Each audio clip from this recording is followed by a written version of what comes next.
These are the top 3 wildlife that Japan makes you deal with. Number 3, we gotta start with mosquitoes.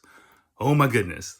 I had no idea that Japan had so many mosquitoes before I came here. Of course, it depends on the area that you live in, but if you live in anywhere with any type of greenery, any type of grass, any type of park, when rainy season and summertime rolls around, mosquitoes gonna come get you. Like, I had the apartment that I lived in central Tokyo. Beautiful place, Meguro Award, amazing place. But basically, we couldn't open the screen door because there was some grass outside. And once summertime rolled around, it all hell broke loose. Like, we went outside to hang the laundry. We were just getting attacked left and right. When we moved in, my wife bought a nice hammock from her job. It was amazing. You know, we sit down in springtime, life is good. In March and April, May was nice, but June through September, the mosquitoes would lighten us up. You could just see them waiting on the screen. It was crazy. So definitely be prepared for that. Number 2 wildlife that Japan has to make you deal with: crows. Crows, not the movie The Crow, the scary bird crows. Like, I mean, I knew about crows. From from playing Resident Evil 2 on PlayStation 1 back in the day. I always used to wonder, like, why were crows an enemy in that video game? Until I came here and actually got up close and personal with the size of the crows. Because we have crows in my area in DC, but they weren't like these crows, like these killer mutant crows that like are really huge, have scary beaks, and they're like extremely smart.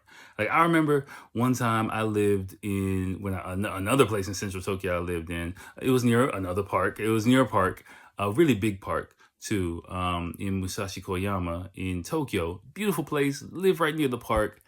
And man, I remember one time I was walking home at night and I saw 2 crows jumping another crow.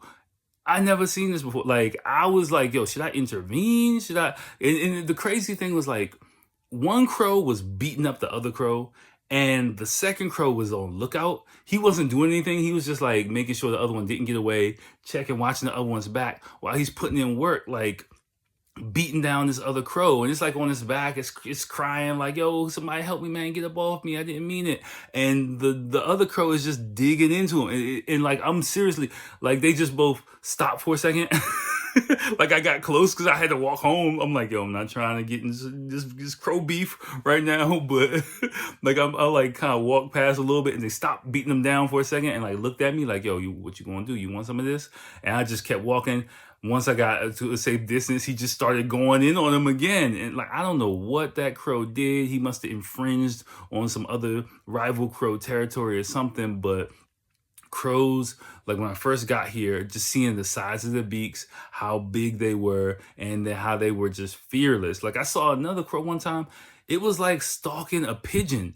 I remember, like, because I was at the Shinagawa station. I'm getting crow flashbacks. And this pigeon was like on the platform. And like, normally pigeons are kind of lazy birds, but like, this one was like, yo, please help me, man. Like, it was trying to stay close to people. Like, normally they'll fly away when they get close to you, but this was like, no, please help me. Somebody help me. Oh my gosh. And I'm like, why is this pigeon on the platform like this? And I look up, and it's this crow just like, arr, arr. Like, yo, you done messed up, man. We got you. I got you. And it's just stalking this pigeon, and it's like super scared, super freaked out. I wasn't gonna save him either. Like, I had to give him a train, so, but I was like, yo, it might be a wrap for you, bruh. But yeah, crows in Tokyo, probably in Japan, is a whole or no joke. And the number one wildlife that Japan has you dealing with are cockroaches. Now, nobody told me this, like, when I came to Japan, but big cockroaches are something that you're gonna have to deal with when you live here in some capacity. It doesn't matter where you live, unless you live in like a high-rise apartment or mansion in central Tokyo. Even then, one might sneak in. But like, at some capacity, some way, you when you forget about them, they're not an issue. Then boom, they just pop up.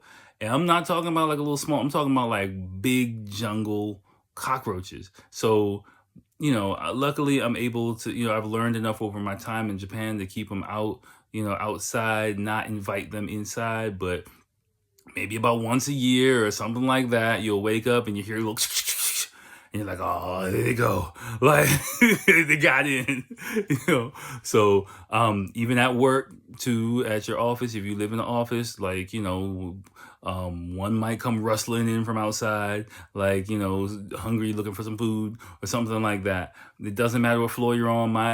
I work on the 7th floor I think once a year or once every 2 years, there's a big old cockroach that comes mustering on in from outside. So that's just something, so definitely keep some roach spray on hand just in case you might not never need it, but that one time it's not on your mind at all. There's that one time where this huge roach is going to enter your place and you're going to wish you had some roach spray. Definitely. There are other bugs and other wildlife and other things that I've heard people deal with, but these are the main ones, like especially in the Tokyo area, where I'm like, nobody told me about this.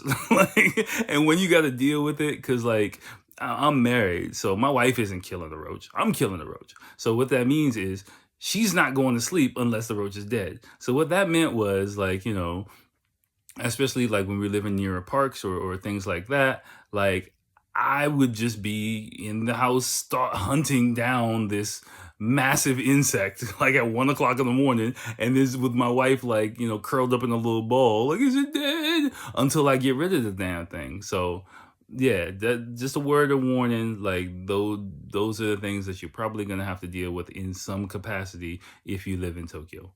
All right, let me know in a comment or like if you got the same or you have any other questions. Holla at you next time. Peace.